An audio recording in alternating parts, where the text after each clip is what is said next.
আজকের আমার এই ফুলকো ফুলকো বেগুনি তৈরিতে cornflour, baking soda, baking powder অথবা চিনি কিছুই ব্যবহার করিনি। শত বছর আগের একটা গোপন টিপস আজকে আমি আমার ভিউয়ার্সদের সাথে শেয়ার করতে যাচ্ছি।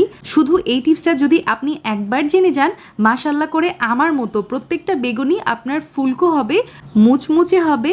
পাশাপাশি ইফতারের যদি 1-2 ঘন্টা আগে ভেজেও রাখেন, তবুও আপনার বেগুনি থাকবে একবারে খাস্তা। আপনারা আমার বেগুনি দেখে নিশ্চয়ই বুঝতেই পারছেন এটা কি পরিমাণ খাস্তা হয়েছে, মাশাল্লাহ। তো সবসময়ের মতো সহজভাবে রেসিপিটা শেয়ার করব, কারণ হৃদয় ফেরদৌস খান চ্যানেল মানে সহজ রেসিপি। বেগুনগুলো আমি একটু লম্বা করে কেটে নিয়েছি, আর পুরুত্বটা ঠিক এমন হবে। এখন বেগুনের মধ্যে আমি দিয়ে দিচ্ছি লবণ 1/2 চা চামচ আর হলুদের গুঁড়া 1/4 টিস্পুন, আর পানি ব্যবহার করেছি প্রায় 1.5 কাপ মতো। 10 মিনিট মতো এটা ভিজিয়ে রাখবো। এভাবে করলে বেগুনের মধ্যে লবণটা খুব সুন্দর করে ঢুকবে, পাশাপাশি বেগুন কিন্তু কালচে ভাবটা থাকবে না। 10 মিনিট পর স্টেনারে উঠিয়ে আমি পানিটা ঝরিয়ে নিচ্ছি। এই পর্যায়ে আমার লাগছে 1 কাপ পরিমাণ বেসন, আর এটা কিন্তু বুটের ডালের বেসন।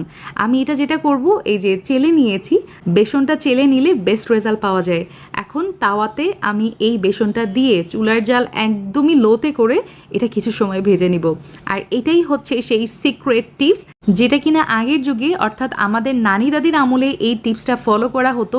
এটা অনেক কার্যকরী একটা টিপস। আপনারা এই টিপসটা ফলো করে বাসায় যদি বেগুনি তৈরি করেন, আপনাদের বেগুনি 100% ফুলকো এবং মুচমুচে হবে, ঠিক আমার মতো।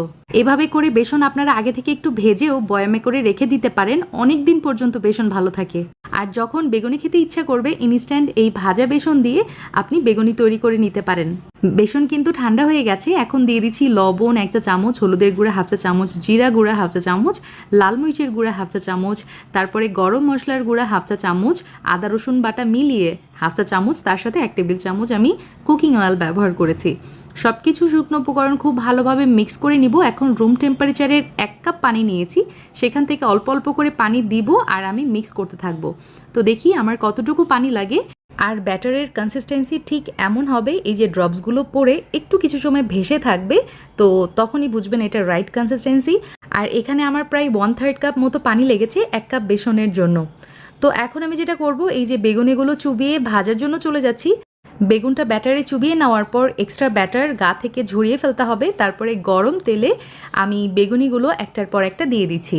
এই পর্যায়ে চুলার জাল আমার একদমই লো টু মিডিয়াম হিটে আছে। তো এই অবস্থাতেই কিন্তু আমি বেগুনিগুলো শুরু থেকে শেষ পর্যন্ত ভেজে নিব। আর বেগুনিগুলো তেলে দেওয়ার পর একটু ওপর দিয়ে তেল দিয়ে দিবেন এভাবে চামচ দিয়ে, তাহলে বেগুনিগুলো ফুলতে হেল্প হয় আর অনেক বেশি ফ্লাফি হয়। এই যে আমার বেগুনিগুলো দেখেছেন কত সুন্দরভাবে ফুলে গেছে, মাশাল্লাহ। বেগুনিগুলো ভাজার সময় একটু সময় নিয়ে ভেজে নেবেন। প্রতিটা ব্যাচ বেগুনি ভেজে নিতে আমার সময় লেগেছে প্রায় 6 থেকে 7 মিনিট মতো।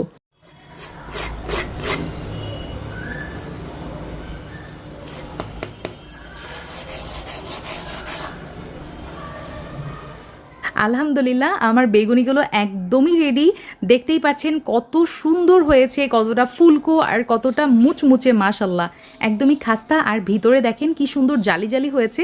যারা কিনা খাস্তা মুচমুচে বেগুনি চেনেন, তারা এটা দেখে ঠিকই চিনতে পারবে। তো আজকের আমার রেসিপি ভালো লাগলে please give me a Thums up. ইনশাল্লাহ আবার দেখা হবে।